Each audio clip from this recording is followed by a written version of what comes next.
In the name of Allah, the most beneficent, the most merciful.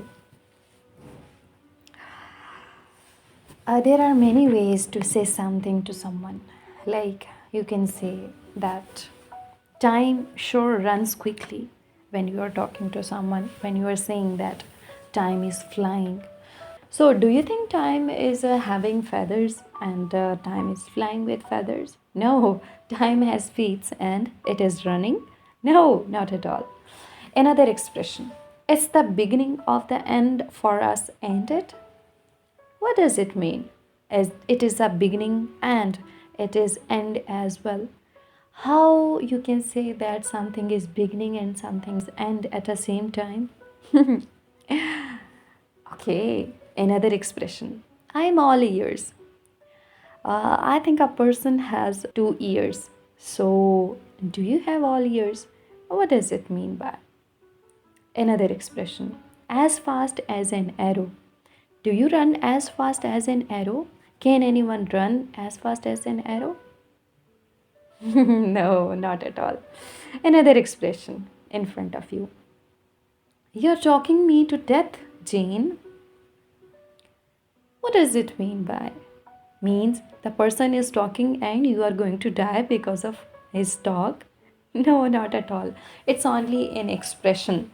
So it's the beauty of figures of speech when we talk to someone or when we want to convey our message to someone, we use this language.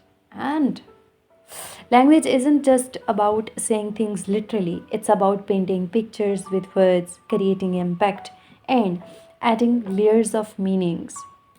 This is where figures of speech come from. They are the tools writers and speakers use to go beyond the ordinary, adding color, emotions, and artistry to their communication.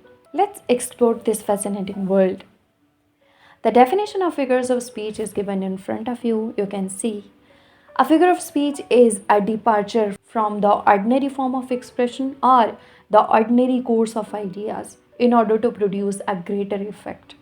A figures of speech is a creative use of language to generate an effect, enhance an expression, or evoke emotion. It's when you intentionally deviate from a standard meaning of words to achieve something more impactful. If you say that when you are talking to someone, when you are using simple words, so your simple words don't have that much impact. But when you are using literary devices and when you are using figures of speech in your speaking, so your words will get impact and your words will be impactful. Thinking of it as spicing up your language instead of saying something directly, you show it through comparison, exaggeration, or other clever techniques. Just like you cook food and you add spices, you cook simple rice, that's different. And when you cook rice with the chicken, with the spices, and with the onion and with tomato and other things, so the taste will be different and the recipe will be also different, and the dish will also be fantabulous and you will like that dish. So there are many ways to cook, and along with it, we can have many ways to speak, and we can have many ways to write, and we can have many ways to express our ideas to someone through language. So by not using simple language, we use the language that has literary devices. We focus on ornamentation of our language by using literary devices and figures of speech. So here another important question is in front of you. Is there any difference between literary devices or figures of speech? Yes. Do you think figures of speech and literary devices are same? No. Figures of speech are specific ways of using language that create meaning beyond the literal meanings of words. They are mainly about style and expression. You must know that figures of speech are used only for style and expression.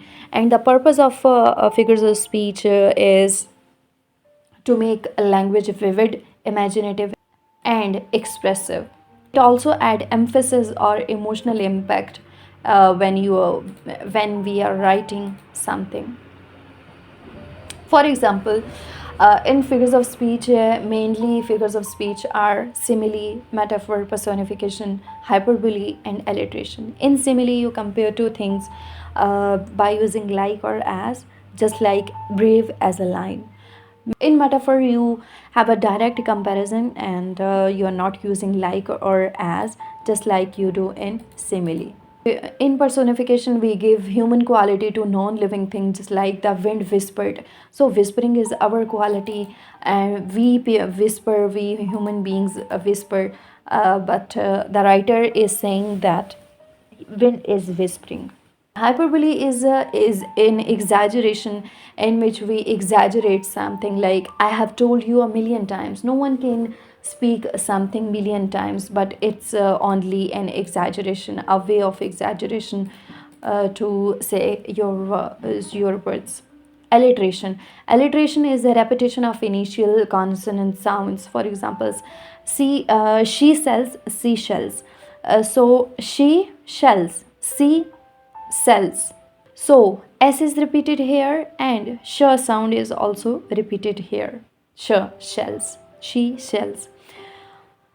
Literary devices are all techniques writer use to convey meaning, create effects, and enhance the writing.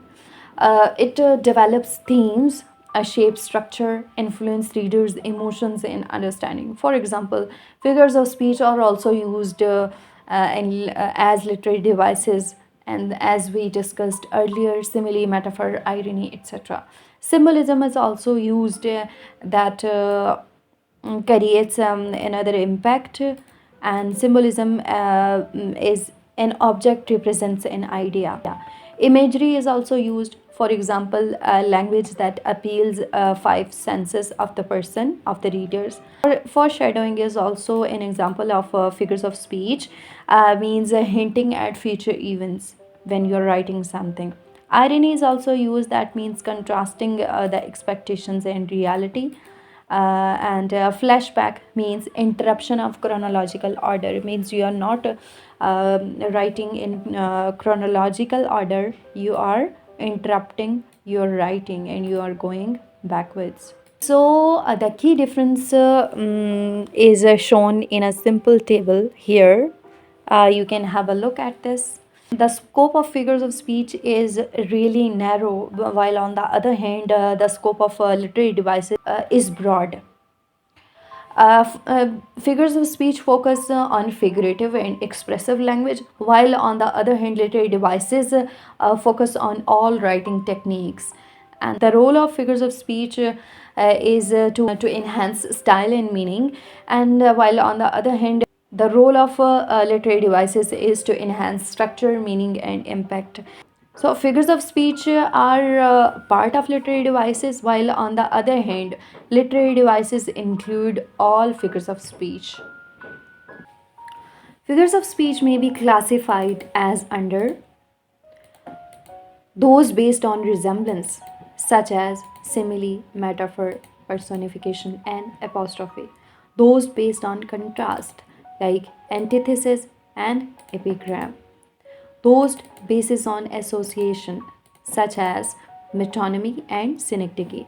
This is pronounced as metonymy. How to pronounce this? Metonymy, metonymy and synecdoche. This is pronounced as synecdoche.